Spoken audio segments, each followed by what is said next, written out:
If you woke up tomorrow morning and the power grid was down indefinitely, would you be able to roll with it? Or are you going to get rolled? Today we're going to talk about exactly where you stand.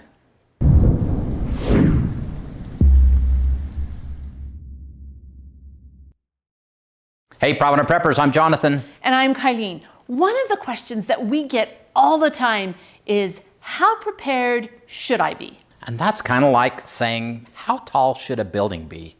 Well, it all depends on what you want that building to do and what your goals are. So today we want to share with you this really cool preparedness scale that was sent to us by one of our viewers, Arlene. Thank you so much, Arlene. Yeah, thanks, Arlene. This is really cool because it helps you kind of see where you're at and where you might want to get going to, right? What you can do to improve. Now, before we do anything here, we want to make sure you know there is no judgment here because we have all been at step one before. I remember when my idea of preparedness used to be a single extra candy bar stashed somewhere. Yeah, we've gone a long ways from that. Now, you may want to stop this video right now, get a pencil and a paper so that you can kind of score yourself as we go down through this. Many people think that preparedness is all about stuff. And quite frankly, that is not true. And Arlene points this out for us. There are three critical components. The first one is skills. The second one is resources. And the third one are supplies. We're going to talk about all of those, but skills is your physical ability, right? What knowledge do you have that you can do stuff with, right? And resources is kind of a little bit different. When we were trying to decide about resources, my garden is a huge resource, right? Sure. Yeah. But it takes some skill to know how to make that garden produce. But some of the resources that we have would be things like tools. They would be the things that we have to cook food, right? Our backup cooking stuff. Our community, what a tremendous resource for us. And the supplies are things that are consumable.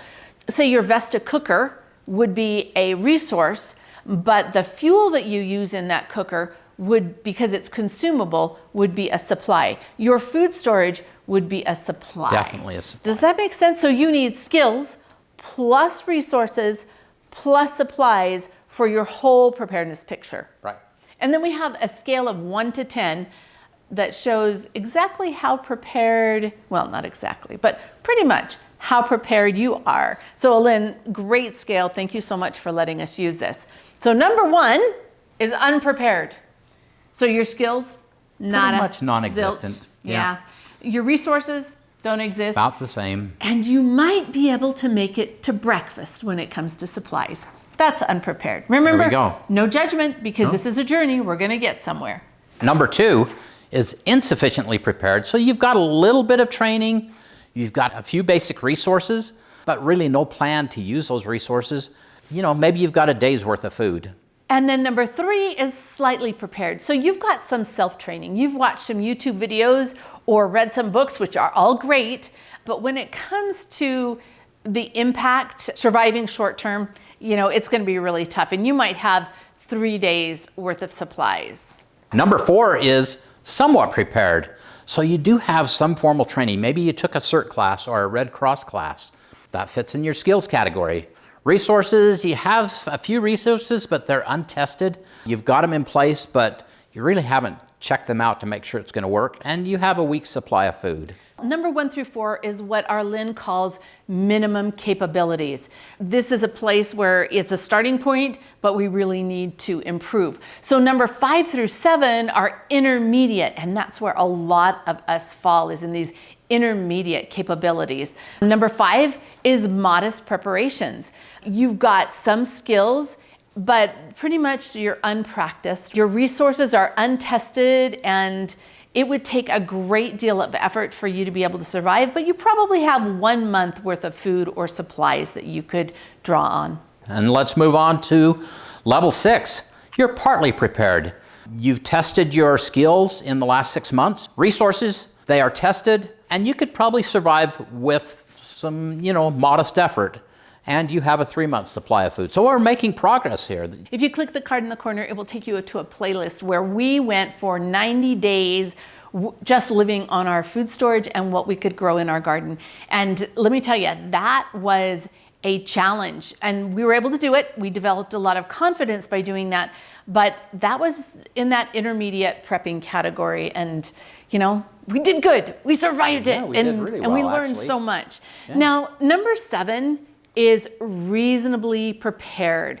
That means that you've tested a lot of your preps and you are working with your community. You are teaching others, and we're just really focused on building those skills. All of your resources, they are tested, they are organized, so they're in place. When you need them, you will know where they are and you'll be able to get to them. And you pretty much have a 6-month supply of all of the supplies that you need. You've got your food storage, you've got your fuel, and that is kind of a nice sweet spot to be. We've made some serious progress, and the thing that I really like about that level is now you're working with community. Yeah. You're actually building your community, you're helping each other, you're teaching each other, and this is a huge threshold that makes a big, big difference. And there's a lot of peace.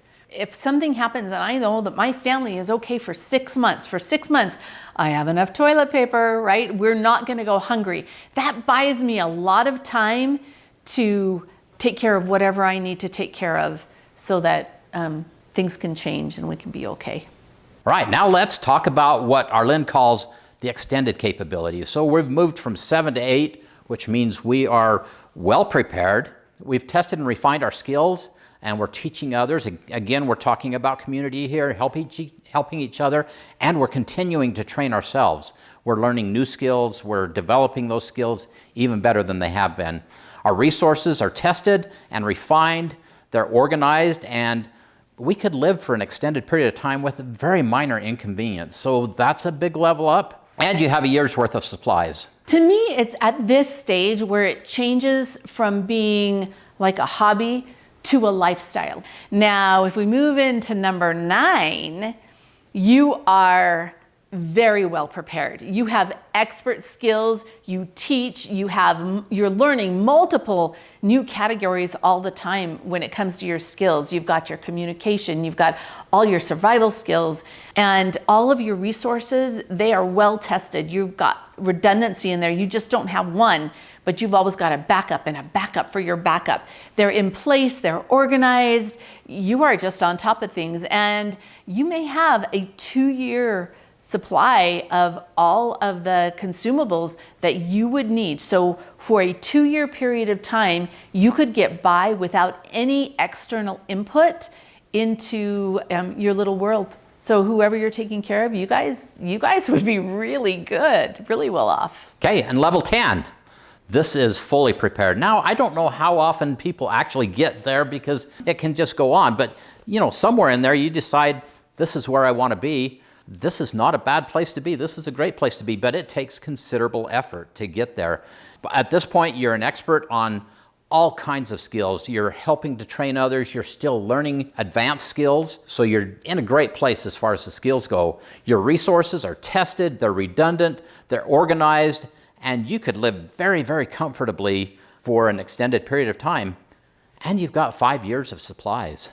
What did Arlene call this? Was it the unicorn? Yes. The unicorn stage? Yes. I think that's awesome. We are not there. But one of the beautiful things that I think is in these extended ones, 8, 9, and 10, is community, right? You know your resources, you're working with others, and you are able to really look at getting through just about anything, not because you're a lone wolf survivor, but because you are smart enough to have really helped your community and taken your community to a place where you guys can help each other, because that's what it really takes to be able to survive well. Now, John, where are we? We're not 10.